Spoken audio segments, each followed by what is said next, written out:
మరి కాసేపట్లో AP cabinet సమావేశం కాబోతోంది. చివరి కేబినెట్ సమావేశంలో కీలక నిర్ణయాలు తీసుకునే అవకాశాలు కనిపిస్తున్నాయి.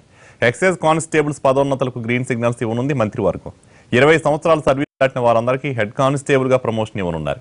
అగ్రిగోల్డ్ బాధితులకు పరిహారం పంపిణీపైన మంత్రివర్గంలో చర్చ జరగనుంది. ఇక రైతు రుణమాఫీ 4, 5 విడతల నిధుల మంజూరుకు కేబినెట్ ఆమోదం తెలపనున్నట్లు సమాచారం.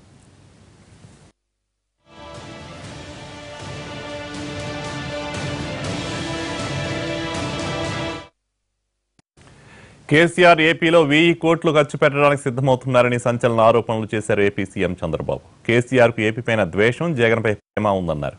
పార్టీ ముఖ్య నేతలతో టెలికాన్ఫరెన్స్ నిర్వహించిన బాబు ఏపీలో తోలుబొమ్మ ప్రభుత్వం ఉండాలని కేసీఆర్ కోరుకుంటున్నారన్నారు. ఏపీలో జగన్ సామంతరాజుగా పెట్టాలన్నది కేసీఆర్ వ్యూహంలో ఉందన్నారు. ఏపీకి ప్రత్యేక హోదా ఇవ్వకూడదన్న కేసీఆర్తో కలిసి జగన్ రాజకీయాలు చేస్తున్నారన్నారు బాబు. రాజకీయ వైరుధ్యాలున్న కుటుంబాలు కూడా రాష్ట్రం కోసం టీడీపీలోకి వస్తుంటే వైసీపీ కుల రాజకీయాలు చేస్తుందని ఆరోపించారు టీడీపీ అధినేత. ప్రశాంత్ కిషోర్ సూచనలతో బీహార్ను మించిన కుల రాజకీయాలు ఏపీలో చేయాలని జగన్ ప్రయత్నిస్తున్నారని మండిపడ్డారు. జగన్ అధికారంలోకి వస్తే ఏపీ కేసీఆర్, ప్రశాంత్ కిషోర్ లాంటి వారి చేతుల్లోకి వెళ్లిపోతుందన్నారు. ప్రధాని మోడీ పెద్ద నటుడని, అవసరమైతే ఏమైనా చేస్తారని మండిపడ్డారు చంద్రబాబు. ప్రస్తుతం తన దృష్టి అంతా సార్వత్రిక ఎన్నికలపైనే ఉన్న చంద్రబాబు పట్టభద్రులు, టీచర్ కోట ఎమ్మెల్సీ ఎన్నికల్లో టీడీపీ పోటీ చేయడం లేదన్నారు.